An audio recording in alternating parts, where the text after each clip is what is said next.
Nagmamasid ang lalaking yan habang nakatambay sa kanto ng isang bahay sa Naga, Camarines Sur. Makikita siyang umalis sa kanyang kinatatayuan. Pero pagbalik, may bitbit na siyang kawali at kaldero. Tila nag-shopping spree ang suspect ng punterihin din ng ilang damit at sapatos. Hindi pa siya nakontento dahil kinuha rin niya ang mga plato, baso, kutsara at tinidor at saka isinilid sa isang kahon. Nang maipon niya ang mga gamit, doon na niya isa-isa at dahan-dahang inilabas ang mga yon. Wala pang pagkakakilala ng lalaking nakuhanan ng CCTV. Huli sa Rodriguez Rizal ang isang dating pulis matapos umanong magwala sa isang kasalan. Sa hiwalay na operasyon, arestado rin ang isang lalaki dahil sa reklamong pangahalay. Balitang hatid ni EJ Gomez. Sa bisa ng arrest warrant, dinakip ng pulisya ang lalaking ito dahil sa kasong pangahalay sa menor de edad niyang kapitbahay. Ikaw ay may karapatang manahimik ka naman ang nasasabihin ng gamitin ng pabor. Palaban sa iyo, kahit anong makukuha sa Pilipinas. Ayon sa pulisya, naganap ang krimen sa San Mateo Rizal, Agosto nakaraang taon. Ang biktima nito ay minor de edad na PWD at ang kwento ay nagwawalis nga itong bata at tinawag nitong suspect doon sa kanilang bahay at doon nila isinagawa yung kanyang kahalayan. After nung insidente ay tumakas na kagad itong suspect. Ang 14 anyos na biktima nagsimbong daw sa kanyang mga magulang at saka sila nagreklamo sa barangay. January 9 nang ilabas ang arrest warrant laban sa akusadong si alias Mading. Ang sabi ng ate na hinalikan ko daw yung kapatid nila. Ganon. Nang magkabaranggayan na, napilitan daw siyang tumakas dahil sa takot. Sa takot ko, duman ako doon sa likod ng bahay namin, umalis ako. Yun, tapos kinabukasan, minidikal daw yung bata at matagal na daw ginagamit. Sabi, rape na ang kinaso sa akin, hindi na yung sabi ng kapatid na hinalikan ko daw. Mariin niyang itinanggi ang paratang na pangahalik at panggagahasa sa menor de edad na biktima. Sigurado ako sa sarili ko na hindi ko ginalo yung bata. Inosente po ako. Sinampahan ng kasong qualified statutory rape ang akusado.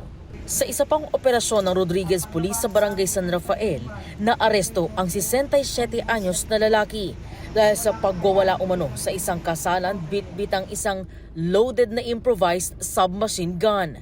Sa investigasyon ng pulisya, dumalo ang complainant at suspect sa isang kasalan.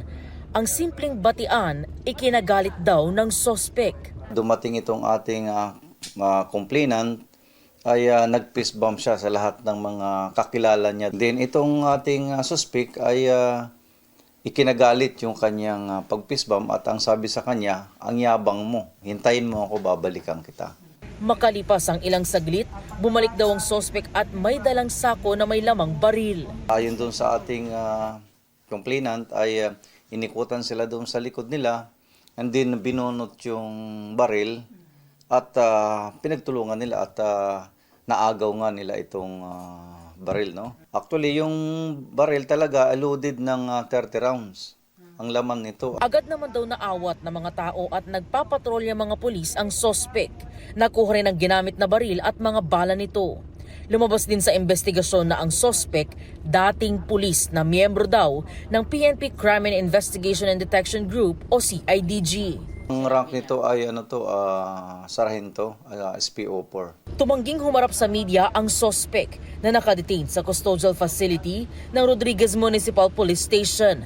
Maharap siya sa mga patong-patong na kasong grave threat, illegal possession of firearms and ammunition at paglabag sa Omnibus Election Code. EJ Gomez, nagbabalita para sa GMA Integrated News. Ito ang GMA Regional TV News. Mainit na balita mula sa Luzon, hatid ng GMA Regional TV. Huli kamang pang-hold up sa isang tindahan sa Hermosa, Bataan. Chris, magkano ang natangay ng mga sospek? Katrina, aabot daw sa mahigit 200,000 pesos ang natangay na mga nang hold up sa isang convenience store sa Bataan. Yan at iba pang maiinit na balita hatid ni CJ Turida ng GMA Regional TV. Kita ang pagpasok ng lalaking iyan na naka-helmet sa isang convenience store sa Barangay Balsik, Hermosa, Bataan. Ilang segundo lang, naglabas siya ng baril at nagdeklara ng hold-up. May inilabas din siyang kutsilyo. Pagpasok niya po, dumiretso po siya sa cash register. Hinarap niya po yung dalawang crew at nag-announce po ng hold-up. At kinuha po ang mga pera sa cash register. Hindi kita sa CCTV pero may kasabot pang isa ang sospek. Pagkatapos tangayin ang laman ng kaha, inutusan ng mga sospek ang mga empleyado na buksan ang vault sa stock room. Nagmamadaling tumakas ang mga sospek. Aabot sa mahigit 200,000 pesos ang kabuang halaga ng perang natangay mula sa convenience store. Sa follow-up operation, nahuli ang mga sospek sa katabing bayan na dinalupihan. Na-recover sa kanila ang mahigit 8,000 pesos. Nahaharap sila sa karampatang reklamo. Wala silang pahayag. Isa ang patay matapos sumalpok sa concrete barrier at poste ng ilaw at isang kotse sa Urdaneta, Pangasinan. Ayon sa pulisya, pauwi na galing sa Lamay ang kotseng sinasakyan ng nasawing biktimang si Alray Jacob Cansino. Hindi na raw magsasampa ng reklamo ang kanyang pamilya laban sa driver na matagal na raw kaibigan ng biktima.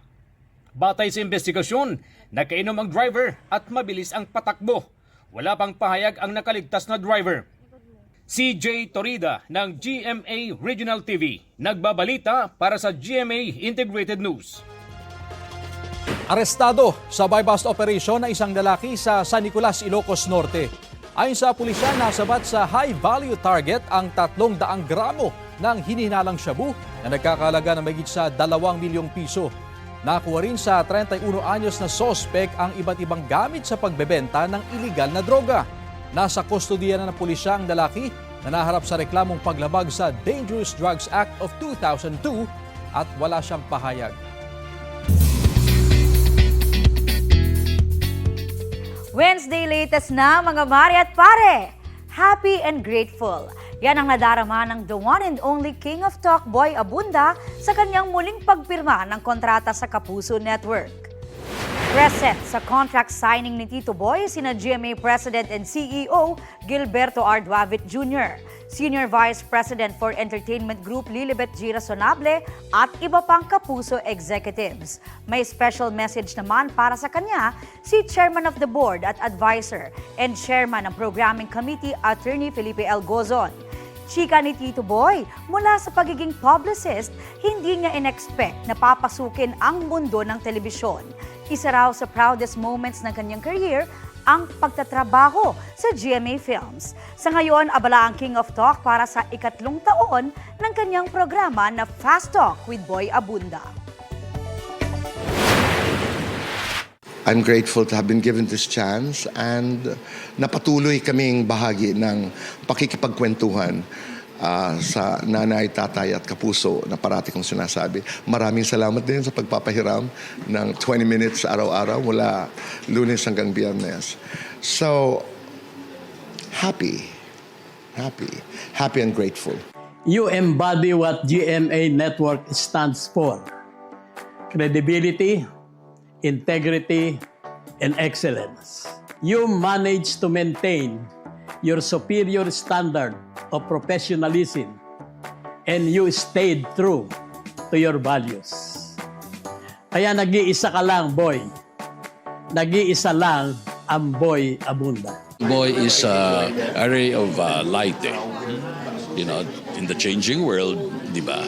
Siya nanatiling tapat, that freshness, that integrity, kanyang mga binibigkas na salita, and the way he is with his interviewees and his co-workers is something that is encouraging. Sana lahat moving forward, manatiling may ganun.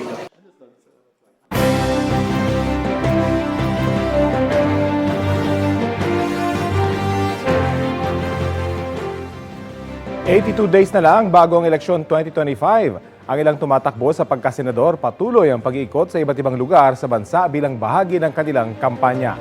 Balitang hatid ni Ivan Mayrina. Sa Laguna, ibinida ni Attorney Angelo de Alban ang kanyang mga advokasya gaya ng kontra-korupsyon. Sa ilang palengke sa Nueva Ecija, isinulong ni Mimi Doringo ang aumento sa sahod. Sabi naman ni Jerome Adonis, hindi dapat puro negosyante ang nasa Senado, kundi ordinaryong tao. ang pagkakaroon ng progresibo at makamasang transportasyon ang inilatag ni Modi Floranda. Nagpaalala si Senador Bongo sa government workers at tiyakin bukas ang kanilang tanggapan sa mahihirap. Kasama ni Go sa Baguio City si Philip Salvador. Sa isang press conference, sinabi ni Ping Lacson na may kakulangan sa implementasyon ng mga umiiral na batas. Isinusulong ni Benhur Abalos ang teknolohiya sa pagsugpo ng krimen. Dapat daw ay may maparusahan sa usapin ng mataas sa presyo ay kay Makati Mayor Abby Binay. Ang ilang issue sa basic commodities at production consumption ang gustong solusyonan ni Manny Pacquiao. Para kay Tito Soto, dapat magtatag ng Presidential Drug Enforcement Authority. Ilang hakbang para sa pagpapaigting sa criminal justice system ang tinalakay ni Senador Francis Tolentino. Mahalaga para kay Congressman Erwin Tulfo ang pagkakaroon ng transparency ng mga opisyal ng gobyerno. Naisamang tugunan ni Congresswoman Camille Villar ang mga issue ng food inflation at traffic. Sama-sama rin sila sa campaign rally sa Pasay City, kasamang iba pang katiket na sina Senador Lito Lapid na palalawakin daw ang turismo sa buong Pilipinas. Senadora Amy Marcos na isusulong ang murang bilihin at disenteng trabaho. Senador Bong Revilla na paglalaban daw ang karapatan ng lahat. At Senadora Pia Cayetano na binigyan din ng pagbibigay ng maayos sa kinabukasan para sa pamilyang Pilipino. Nagbigay suporta sa kanila si Pangulong Bongbong Marcos. Ang kailangan po natin ay mag-unlad, hindi po nananakot at nagsisisigaw. At ang kailangan po natin ay solusyon, hindi po ang mga maiinit at maanghang na salita na wala namang kinalaman at wala namang kabuluhan. Sa press conference, siniling ni Atty. Sunny Matula ang pagpapalaya sa isang nakakulong na aktivista. Inihayag ni Willie Revillame sa Lipa ang ilang plano para sa libreng edukasyon at pagpapagamot. Sinabi ni Marval Buena na hahanap siya ng solusyon sa epekto ng tumataas sa presyo ng petrolyo. Layo ni Leandro Verceles na magbigay ng world-class edukasyon sa mga kabataan. Isinusulong ni Ernesto Arellano ang pantay-pantay na oportunidad para sa bawat mamamayan. Sa Cabuyao, Laguna, iginit ni Ariel Querubin na dapat labanan ng korupsyon. Sa isang universidad sa Cagayan de Oro, idiniin ni Bam Aquino ang kahalagahan ng free college law. Patuloy naming sinusundan ang kampanya ng mga tumatakbong senador sa eleksyon 2025. Ivan Mayri na nagbabalita para sa GMA Integrated News. Ngayong dumarami ang mga kaso ng dengue sa bansa, paalala ng PhilHealth na may benefit package sila para sa mga magkaka-dengue. Para sa mga malalang kaso ng sakit, hanggang 47,000 pesos ang pwedeng sagutin ng PhilHealth. Hanggang 19,000 pesos naman para sa mild cases. Kabilang ito sa mga tinaasang benefit package ng PhilHealth noong nakaraang taon para sa kanilang mga miyembro. Samantala, hinimok ng PhilHealth Medical Association si Pangulong Bongbong Marcos na aprubahan ang bagong uri ng mga bakuna kontra dengue. Anila, mahalaga pa rin ang pagpapabakuna para maiwasan ang sakit. Ipadadala raw nila ang sulat na ito sa Malacanang ngayong linggo. Update tayo sa pagdinig ng Land Transportation Franchising and Regulatory Board sa petisyong itaas sa 15 pesos ang minimum fare sa jeep. Kausapin natin si Director Joel Bulano, Technical Division Chief ng LTFRB. Magandang umaga at welcome po sa Balitang Hali. Magandang umaga, Rafi, at sa lahat ng taga-subaybay ng Balitang Hali. Opo, may desisyon na po ba yung LTFRB sa fare hike petition sa jeep? Wala pa, Rafi. Ngayon, kaninang umaga, nagkaroon po ng hearing yung ating petition. Pinal po ng ating mga PUJ operators. So, kanina po ay binigyan sila ng direksyon ng ating board na mag-submit po ng kanilang updated position paper na isusubmit po nila sa Friday, sa February 28 next week. Ano po yung mga major consideration ng LTFRB sa pagdinig sa petisyong 15 pesos na minimum na pamasahe? Una dyan, siyempre, yung pagtaso ng ating fuel. Isang consideration yan. Pangalawa po, kailangan nun natin na makakuha ng input din galing po sa ating agency, like the NEDA, at sa ating mga commuter groups. Pero pagsasama-samahin ito, kasama na rin dyan, Rafi, yung pag-aaral ng aming planning division sa LTFRB para makuha natin iba pang basic increases doon sa parts ng pagpag-cooperate po ng ating public transport. So yun po yung mga inputs na kailangan natin pagsama-samahin para po pag nag-decision po ang board ay balanse at titingnan po ng LTFRB board na ito po ay magiging beneficial hindi lang po sa ating mga operators kundi doon din po sa ating mga pasahero. Of course, magiging malaki po epekto nito, pero kailan po kaya magkakaroon ng desisyon ang LTFRB tungkol dito? May hearing pa po tayo, Rafi, sa March 8. Nakaset pa another hearing para po doon sa petition na position paper na isasubmit po ng ating petitioner sa 28 sa February 28. So after that, pag nakuha na po lahat ng inputs na kailangan po ng ating board, ay i-deliberate po. Hopefully ay magkaroon po agad ng decision after the deliberation. Yung magiging desisyon po ba ng LTFRB, pagtaas lamang ng pamasahe o may mga subsidiya na pwedeng ibigay sa mga operators at mga drivers ng jeep? Yung hinihiringan po ng LTFRB ngayon ay patungkol lang po yan doon sa pagtaas ng fare o yung petition nila para doon sa fare increases.